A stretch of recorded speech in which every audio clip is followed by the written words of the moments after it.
केंद्रीय मंत्री ज्योतिरादित्य सिंधिया ने विपक्ष द्वारा उठाए गए ईवीएम मुद्दों पर कहा कि जीते तो ठीक है, लेकिन हारे तो किसी और पर दोष मढ़ दे। जीतो तो ठीक, न जीतो तो किसी के ऊपर, किसी और के सिर पर मटका फोड़ो। ये कब तक चलता रहेगा? जो लोग अपने आप को पहचान नहीं चाहते, जो लोग अपनी खामियां को देखना नहीं चाहते, उन्हें कौन मदद कर सकता है? भाजपा सांसद कंगना रनौत ने बांग्लादेश मुद्दे पर कहा कि बांग्लादेश में साधु संतों की स्थिति बहुत दुर्भाग्यपूर्ण है। यह चिंता की बात है कि इन अत्याचारों के खिलाफ यहाँ कोई विरोध प्रदर्शन नहीं हो रहा है। जिस तरह से दुर्दशा वहाँ पे साधुओं की, संतों की हो रही है, ये हमारे लिए बहुत ही चिंताजनक है। लेकिन सबसे बड़ी बात ये है कि यहाँ पर इसको लेके कोई आंदोलन नहीं हो रहे, कोई ऑल आइज ऑन बांग्लादेश करके कोई सोशल मीडिया पे मूवमेंट नहीं हो रही है। तो ये भी चीजें जो है चिंताजनक है। मैडम, जो प्राइम मिनिस्टर है वही बांग्लादेश का, उनको पीस के लिए नोबेल प्राइज मिला था जी। और देखिए, वो जब से आए हैं सत्ता में, वो कितनी अशांति फैलाए हुए हैं। हम तो यही कह सकते हैं इस मुश्किल के टाइम में बांग्लादेशियों के साथ में कि हम हैं, और जो हिंदू वहाँ पे है उनके साथ में हम पूरी तरीके से है। और जय श्री राम, और उसके सिवाय हम कह सकते हैं कि श्री कृष्ण जो है उनकी रक्षा है। प्रधानमंत्री नरेंद्र मोदी ने कहा कि आपके चेहरों की चमक बता रही है कि महाराष्ट्र हरियाणा चुनाव और इन दिनों देश में हुए उपचुनावों के नतीजों ने देश में कितना विश्वास जगाया है। ऊर्जा आपके चेहरों पर, खुशी, चमक मैं देख भी रहा हूं, मैं अनुभव कर रहा हूं, और ये चमक बता रही है कि महाराष्ट्र चुनाव के नतीजों ने, हरियाणा के चुनाव के नतीजों ने,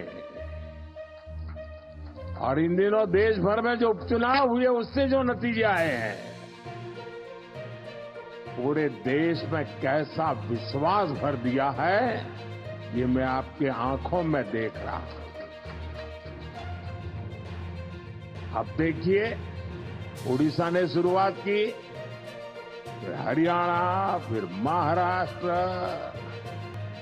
और यही तो भाजपा की विशेषता है, और यही हमारे कार्यकर्ताओं का सामर्थ्य है, हमारी पार्टी के कार्यकर्ताओं का सामर्थ्य है। डिजिटल अरेस्ट की पीड़िता डॉक्टर रागिनी मिश्रा ने कहा कि उन्होंने मुझे 3 दिनों के लिए डिजिटल अरेस्ट रखा और कहा कि मेरे मुंबई के एक बैंक खाते में करोड़ों रुपए हैं। बोला कि आपके नाम करोड़ों रुपया बैंक अकाउंट में, कैनरा बैंक में मुंबई में आया है। मैंने कहा मेरा तो पहली बात वहाँ कोई अकाउंट नहीं है, और बोले कि अगर ये सीबीआई से और महाराष्ट्र पुलिस से बात कर रहा हूँ, और ये बहुत खतरनाक आप स्कैंडल में हो, तो आपका चॉइस है, आप फॉरेन अरेस्ट हो जाओ या आप डिजिटल अरेस्ट हो, तो सारी बातें आप अपना एक्सप्लेन कर देना। मैंने कहा मैं कोई भी अरेस्ट नहीं होंगी, मैं पहले अपने लॉयर से बात करूंगी, और कोई भी लॉ ये परमिट नहीं करता है कि उसे सफाई का मौका दिए। बोले इतने बड़े बड़े नेता जेल में बंद हो गए, आपको कैसे टाइम दिया जाए? करीब 3 दिन। मैंने आज रात भर ये बात सोची, जब उसने मुझसे कहा कि म्यूचुअल फंड लिक्विडेट करो। 10.5 लाख मुझसे कल उसने ले लिए, और रात में बोला म्यूचुअल फंड लिक्विडेट करो। तब मैंने सोचा मेरे बच्चों के लिए कुछ बचेगा ही नहीं, तो यार मैं नहीं रहूं तो ठीक है, मुझे गोली मार दे, जो करना कर दे। मैं जाके आज सरेंडर करूंगी कि भैया मेरा सब चेक कर लो, मेरे पास कोई चीटिंग नहीं है, कोई बीमारी नहीं। तो डॉक्टर जी बहुत बहुत धन्यवाद, हमेशा हमेशा बहुत धन्यवाद।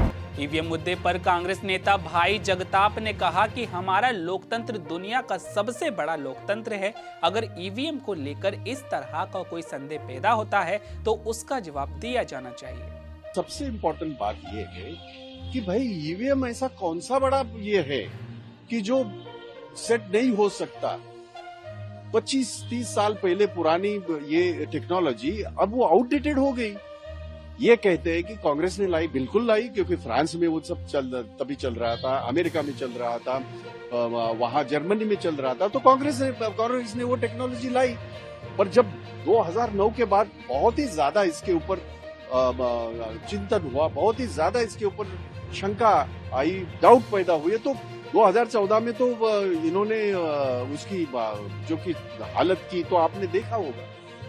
हमारा ये कहना है कि कांग्रेस क्या कह रही है, भाजपा क्या कह रही है, उससे बेहतर सवाल ये होगा, दुनिया की सबसे बड़ी लोकतंत्र जो हमारा है, उसके ऊपर अगर इस तरह का कोई संशय, कोई डाउट पैदा होता है तो उसका जवाब देना चाहिए। और सबसे इम्पोर्टेंट बात यह है कि देश के सुप्रीम कोर्ट में इसके बारे में बहुत सारी ये जो है याचिकाएं दायर थी।